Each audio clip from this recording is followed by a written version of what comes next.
Hey guys, good news. Today we are going to talk about and repot only Hoya. That's it. That's the whole introduction. The first plant I have down here just to talk about today and perhaps bathe after I'm done with the video is my all-time favorite clone of Jennifer. If you've been around a while, you have seen this on the channel 2, 3, 4 times, certainly 3 or 4 times. And it is this gal right here looking mighty good and putting on, we'll see if we can get a close-up, getting ready to flower, or at least to have those open up. 1 or 2 are open, kind of tucked under some rather large leaves, so it's not going to be a show. I will tell you that, of course, it doesn't smell like anything right now. It's a really nice smelling flower. This is one I've taken quite a few cuttings from, or maybe not so much that. Took a long vine and made a bunch of small plants last year and sold those. I don't have any more of this and probably won't as I'm cutting back, selling stuff, just making my life easier this year than it was last year. With the first 2 plants, I kind of wanted to show you, just for like FYI, how somewhat useless it can be when people suggest IDs on plants online based on a leaf. Here is one new leaf right here, and you can see how long that is and pear-shaped. Here's another leaf that is much, for lack of a better word, rounder than that one is. There is a leaf coming on that's going to be more lance-like, like that first one. And then here is just a giant leaf with really nice veining. And of course, all of these leaves get exactly the same light and condition. So it's not a matter of 2 different plants. It's on the same plant. So submitting any 1 or 2 leaves, and it's pretty common for me to see people say, I don't think it's that plant because it doesn't look anything like my leaves. Well, let me give you another example. This plant is Natalie, and Natalie is going to bloom this year, or she is going to go to Grandma's farm. And my grandma has not been with us for a long, long time. Similar situation here. We've got this really long, it's a fat leaf, but it is kind of narrowish. Then here we have a really beautiful heart-shaped leaf. Got one here with a black margin on it. And then down here we've got a longer, narrow leaf. So again, same plant, a lot of different shapes of leaves on this plant. This one also has a really good example of what anthocyanins can look like. Now this is a brand new leaf, so it's more prone to showing red spots and reddishness through the leaf, but absolutely nothing wrong with that leaf. In comparison to, this might be tricky, old spider mite damage. And this is certainly the season for spider mites. There are no active spider mites on this, but I wanted to dispel one other myth. I just heard someone say that they were very surprised that someone said they had spider mites in high humidity. I got spider mites. My only outbreak, it was very small, I got right on top of it, happened quite some time ago, doesn't matter when, but it was in 90+% humidity, sustained. So spider mites may prefer it dry. I don't know if that's true because that's the only place that I had a spider mite outbreak was within that confined 90% humidity. This is Penny's treat, and we are going to pot her up. We are going to pot up Natalie because she's quite thirsty now, and I've got some other cool Hoya that we're going to pot up. Speaking of, it's that time of year.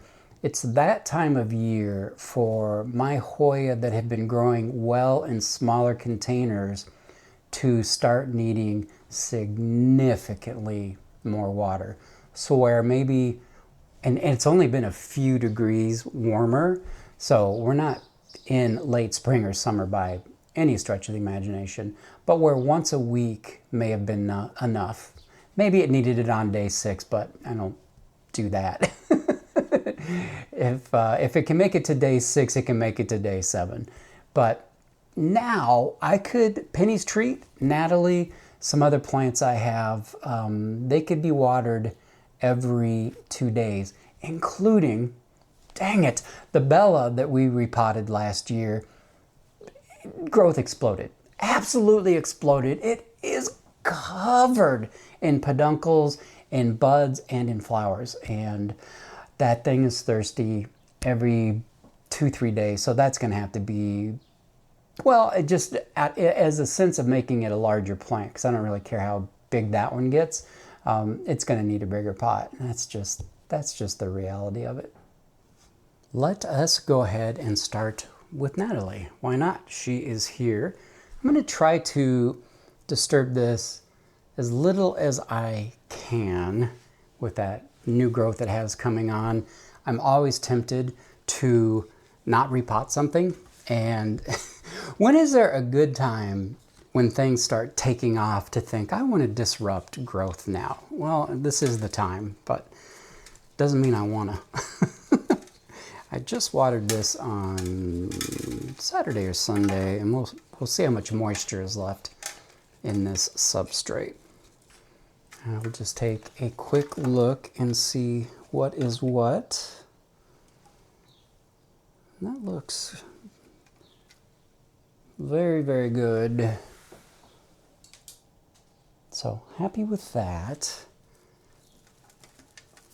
And if it kind of breaks apart easily, I will just loosen up some of these roots. The substrate within there is fine. There's no problem there. So I'm not going to go, except for the broken tag, I'm not going to go crazy there. No need to. No need to at all.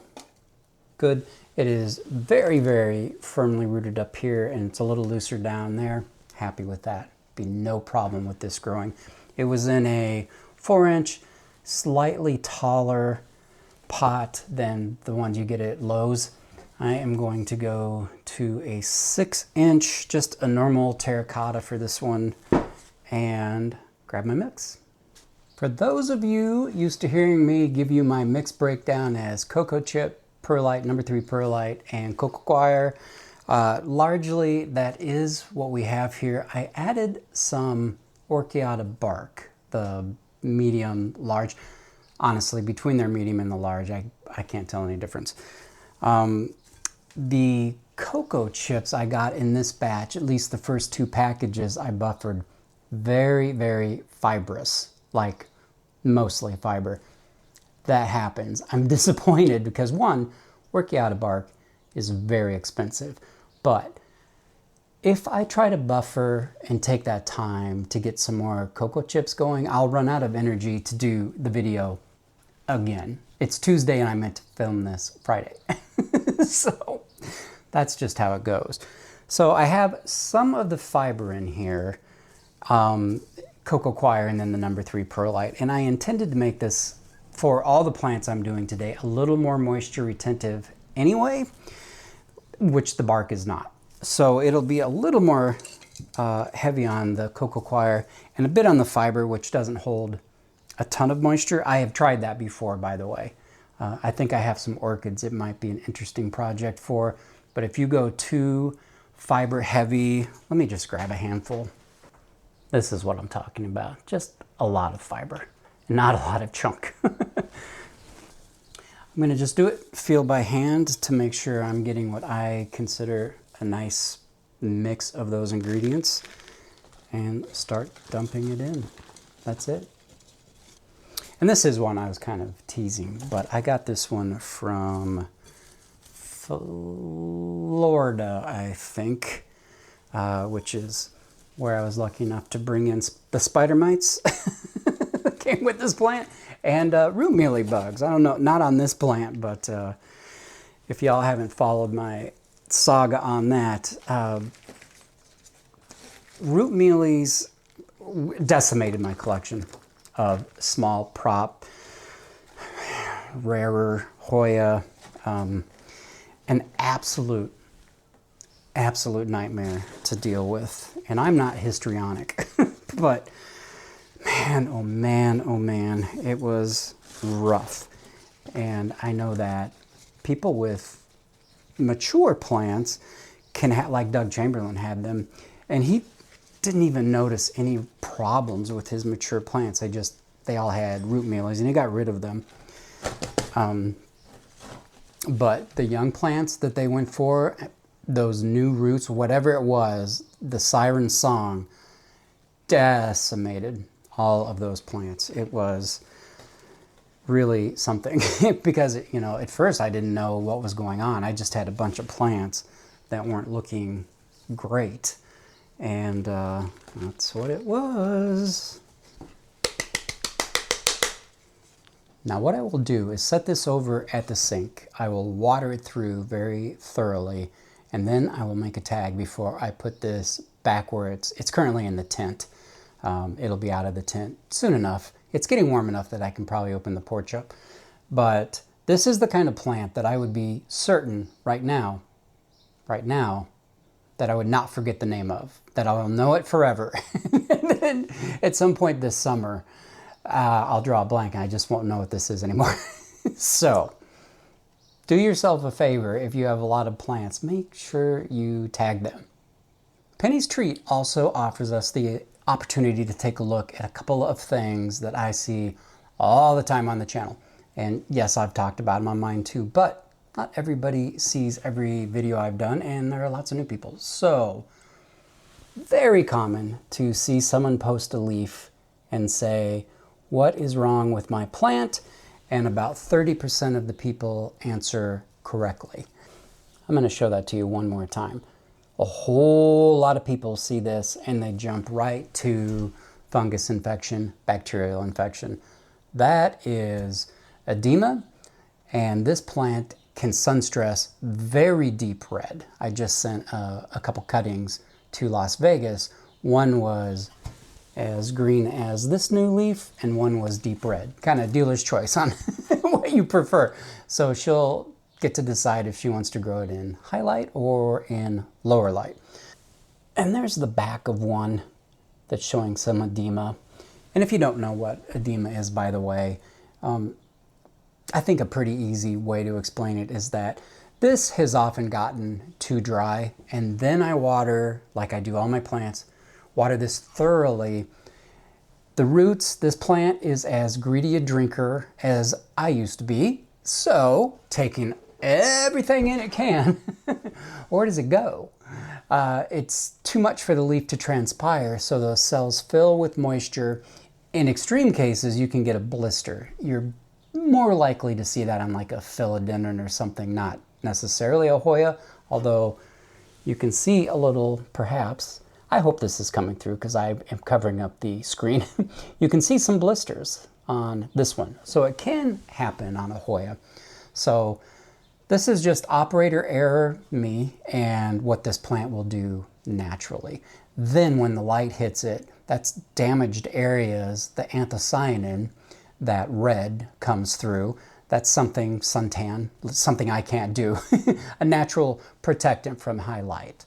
And if you've got damage on a leaf like that, or mechanical damage, if you fold a leaf or if you do the stupid taco test and crack a leaf, that's what you're going to get. So it can be just little dots like that. No big deal. It's permanent. It's harmless. Maybe improve your watering habits or upgrade your pot. My guess is that Penny's Treat has been in here. I got this as a 2-leaf cutting two winters ago, and boy, oh boy, have I taken a whole lot of cuttings off of this plant. So again, this is her year. She had whatever, 3 peduncles, and they all blasted because I just wasn't keeping up on the watering. And I guess I just wasn't ready to start doing repots either. You know, for repots, better late than never. I mean, here I am doing this with you. So yes, this is full of bark. What's that stuff from Lowe's that I don't use anymore? Better Grow Bark.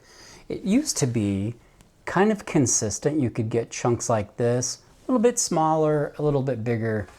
If you didn't see the video, I'll stop saying that because I did a video where I talked about this bark that I got from huge pieces of pine to gigantic pieces of bark, just slash wood in there, junk, absolute garbage.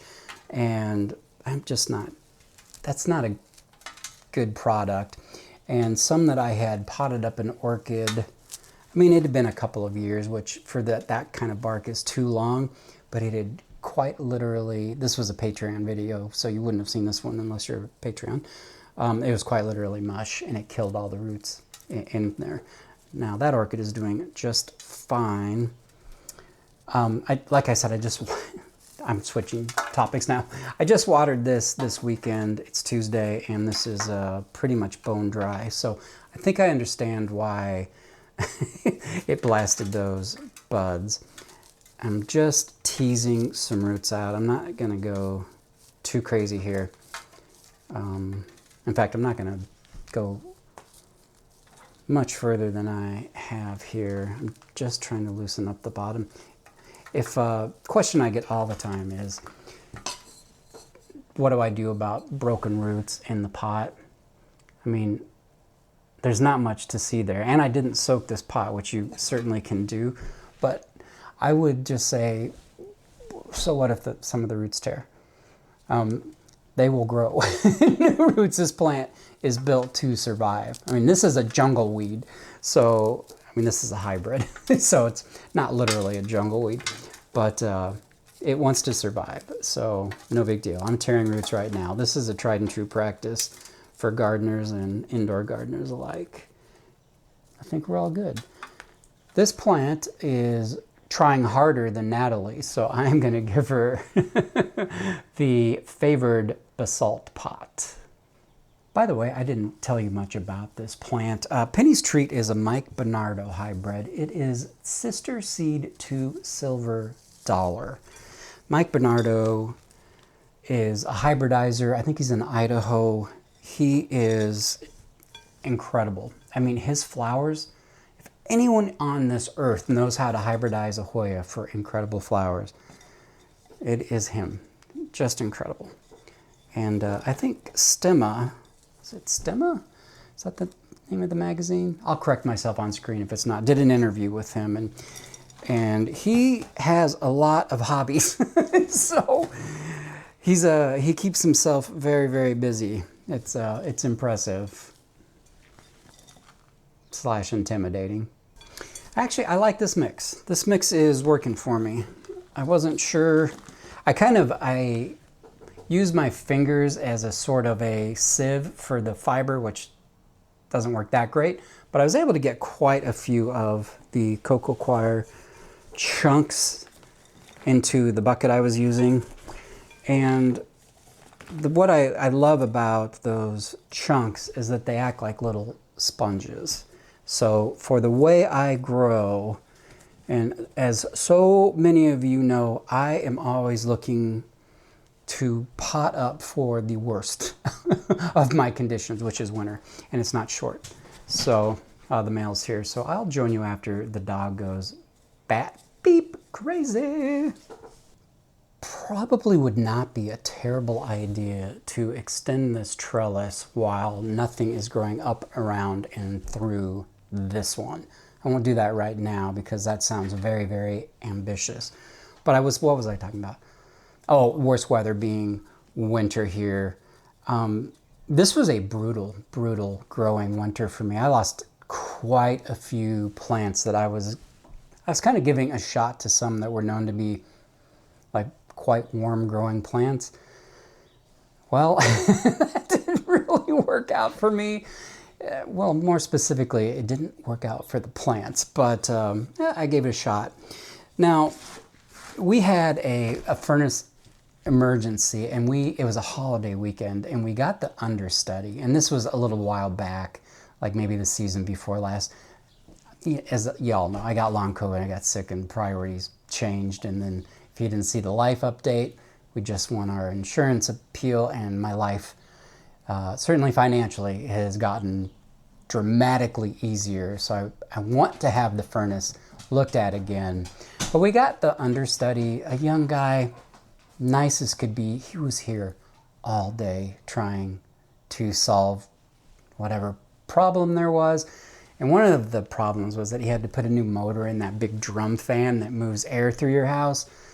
Friends, I'm an asthmatic and I can breathe through the vents and move more air than that motor does. So I feel like he put in too small a motor, and I also feel like he couldn't diagnose maybe there's some kind of thermostat that turns on the heat and then dials it back and turns it on to maintain a temperature, because it literally is taking us hours and hours and hours to go from our nighttime setting to daytime setting, and there's a limit when it got cold outside. So whether that needs to be serviced, hopefully, or replaced, whatever, I would like to not ever have a furnace that works this poorly again. Penny's Treat. Very nice looking plant. Cannot wait to get a bloom on this, and y'all know you'll be the first to see it. After me, my wife, Lexi the dog, perhaps the cats. Then it's going to be you. There are two reasons I want to show you my Verstigi. One, it's an incredible plant. It is so beautiful. You saw this last summer. I bought a 2-leaf cutting of this that used to be 2 leaves down here. Those turned yellow. I've never seen a plant go from looking green to yellow to falling off faster. I just assumed it was poisoned with some kind of bug or whatnot. I don't know. It wasn't. And it grew this little guy right here. That's just kind of how this one came out. That looks like Hanahi that kind of gets those spots, although I don't think this plant does. Then it grew these two. Can you see how fuzzy these leaves are? Oh my goodness. I mean, one might almost say pubescent. Pubescently pubescent. Inside joke for my wife, who gets very grossed out. And then it has those little lays, wavy potato chip edges. Oh, wonderful. It is thirsty in this pot now. Thirstier than I would, I guess, expect this plant to be, but maybe not. Went through winter great. The plant looks, obviously, this is a gorgeous plant. I love this plant, but I'm asking for your help because we have new growth here with new leaves coming out and an active tip that looks fantastic. And then there is this one here, new leaves coming out both behind this leaf, and then it has new leaves coming out here, and I'll need to adjust this a little bit so those leaves don't grow in deformed. But, and I can do that on my own, what we have here, now maybe this you would think got underwatered, but what happened is this was on a wire trellis. No, it's always been on the horseshoe. And it's when I have tried to wind it, even with a ton of space to grow up. So this one here that is dead was quite up in the air and it died off. The other one died off with plenty of pointing up in the air. It was not pinned down, pointing to the ground / away from the light. That is the death of a Hoya vine, usually, at least in my experience, every time. I mean, not like I'm routinely doing that anymore, but I'm not 100% sure. You can make sure I am cutting the correct dead vine here.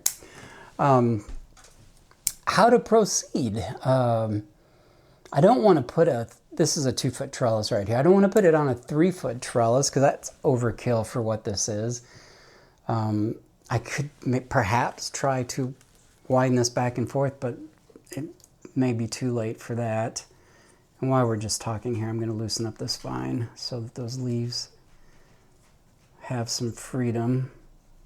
Well, I'm joining you a little bit later because by happenstance, I found out my mic receiver battery had died. Thank God I decided to change the battery because there's no warning. I would have been talking for another who knows how long and there would have been no audio at all. That has happened. What I was saying was I was talking about what? The lays, ripples, pubescent leaves, asking for help on what to do with the vines. Oh, I was trimming it while I was talking to you and not recording my voice. And I had gone to get my moisture meter, which some people do not have good luck with chunky substrates. I say with bark it can be challenging. A Patreon is having trouble with this substrate and her single prong moisture meter. I do not. And I wanted to make sure that this wasn't just bone dry already. So yeah, it's in the moist. You don't want to, this is a little fussy. This is probably not going to be your first Hoya. So I'm happy with everything here. I'm certainly happy with all the new growth that's going on. I could just use a little help on how to keep those vines alive. And it's in the highest humidity anything I've got, which is in the tent. So help. Right, the battery that I so I am off my video game, by the way. The battery I have in the camera right now is one that came with the camera, which was refurbished. So it's not a great battery. It won't last super long. And my other battery's not charged. So I don't know. I'm saying we'll keep it short. We'll repot these in a vlog style video where I'll do some random Hoya chores and stuff and trellising and chatting. But here is a grown up plant of a prop I did last year. And this is looking really, really fantastic. The name will be up on the screen because I can't necessarily pronounce this one. And it's getting late in the afternoon. If you saw my life update video where I was really struggling to find words, we're going into that part of the day. Some people call it sundowning. Is that nice? No, it's not nice. It's accurate though. We will also pot up these next time. This was a present from a friend way across the country. And this one was a present from a friend way across the state. And by way across the state, I mean like an hour and a half away. So thank you, Dixie. Thank you, Kimberly. These are looking fantastic. I'm going to pot these up together and make a really nice plant. However, just in case Anastasia from Anna with Plants is still watching, and perhaps I should have led with this plant, because she was thinking about giving up on her tangamus. Is that how this is pronounced? I'm not sure. These leaves will get absolutely ginormous. And I haven't had this quite long enough to do that. I bought this as a, of course, 2-leaf cutting last summer from Crazy Plant Gal. It's doing well. It took a minute. I think we had some stops and starts in our relationship. And I had to maybe trim back the vine. I'm going from memory. This could be completely made up, but that's how I remember it. And now it's doing really, really well. And it has these gorgeous back veins, gorgeous front veins, grows without too much distance in between the petioles. So a keeper. I am super excited about this plant. Very, very thirsty. So we are going to get this potted up, probably go straight into a 6-inch. Well, let's see what we have, and then we'll decide what pot. That probably makes more sense. I would apologize for not knowing how to pronounce more plant names, but look, I'm just doing my best. If you want somebody who, I don't know if he does it correctly or not, pronounced correctly or not, But Rod over at Planted in Rhode Island will pronounce anything with terrific confidence. So he could be just as off the mark as I am. Who knows? But someone knows.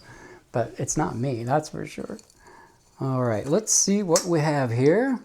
It's going to be great. I have absolutely no doubt about that. Ooh, okay. Again, just always take a moment to make sure there's nothing in here that you don't want in here. And this all looks good to me. It is absolutely bone dry. Now, some of y'all use self-watering, and I think that's fantastic. I like how I grow. This is not for everybody. I would not recommend this to anybody, but it works. It works for me. And this one I've obviously been able to keep up on, but it is just within the last 2 watering cycles where the temperature in the tent has probably gone from 72, 73 degrees during the day to 77. That is enough to make a huge difference in how often I have to water. So it's definitely something that people who have changing climates like I do, and like a lot of us do, most of us probably, got to keep an eye on it, because I've lost plants just by keeping the same sort of schedule. I hate to even use the word, but I do have schedules. You know, the president of the American Orchid Society has 3,000 orchids in his greenhouse. It's 25 by 25, and he waters them all on the same day. Every single one of them. He just has it set up, plant size, pot size, where it is in the green, I was going to say tent, that's me, in the greenhouse, how quickly, and if you have 3,000 plants, you can't, like, half of them need to be watered today, and then 25% of them need to be watered in 2 days. You know, it can't be done. So that's ideal, and that's what I do in my tent. Top 2 shelves get watered every week, bottom shelf gets watered, unless there's a small plant down there that I'm keeping an eye on every 2 weeks. And I will probably be transitioning that more to orchid storage, things that are just growing and not flowering, etc. and so forth. So that's for a different video, and I know not too many people will care about that, so I'll cushion it in between some Hoya stuff. Very sneaky. I was worried that I would only have like a basalt pot available, which is going to be really too big for this. But since I love to thrift shop, I have one that looks like it's a 6-inch pot, but it's narrow and tall. So I think a better fit. What you missed there, if you're newer to the channel, is I generally try to put some chunky material at the bottom of the pot so that the cocoa coir will sift down and kind of fill in that spot. Otherwise, it gets very, very hard and solid. And those, you saw how delicate those roots are. They're not going to make it into there. They just kind of stop at that point. So I have found that worthy and effective. All right, lowered you down. I am just going to bend it down. I mean, I'm only 5'7". I don't have to bend that far down. But this will be the last thing we do. Certainly, I'll thank you for tuning into this, but you're going to want to see how this looks, so don't click off yet. I'm curious how you're doing with your plant chores. As I mentioned earlier, I have several plants that I really need to do something with, but they have new growth, new leaves that are just starting to harden off, with new leaves behind that, and new leaves behind that. For instance, what do I have? My Rhaphidophora decursiva. Oh my gosh. See, we're getting to that time of the day where we're going to say goodbye. But it has a beautiful, new, huge fenestrated leaf, and then another one that is just unfurling, and one right behind that. So 3 within this tiny little area, which would be it'd be probably a pretty good idea to air layer that and start the plant over there. But again, that's outside the scope of today's video, because today's just Hoya. Hoya, Hoya, Hoya, Hoya. Maybe that will be the thumbnail. I don't know. Because as much as I love orchids and learning about orchids, not all of you do, or at least want to see me talk about them. You may rather watch someone who knows what they're doing talk about them. And fair. That's fair. Hopefully for some of you, my enthusiasm will carry over, because I sure have some good ones that are going to be blooming soon. And a really cool one that's in bloom. I'll just update that in the next video. Coming up, getting the plant porch done this year for real. It was cold until practically July last year. I didn't get a setup filmed. I also wasn't comfortable doing it. I was just still trying to figure out how to be in front of the camera and stuff. But this year for sure, I'm going to do that. And we can look at some other projects I have in mind. And of course, request any projects. And if you have any questions, I'm out of practice, I guess, on videos, considering how ill prepared I was. But look how good that looks. Woo, that's a beautiful plant.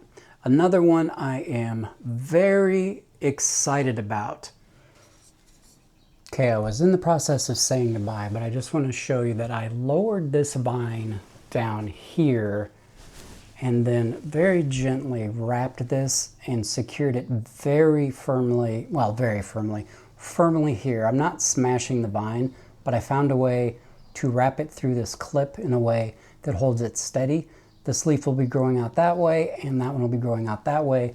So we won't be hindering the next potentially really large leaves, fingers crossed, in any way. So when you can do that, that's a great idea. And of course, I just made the trellis longer. And when those grow out, I will lower it again while the vine is still soft enough to do it. I hope you enjoyed this little ramshackle seat of the pants video.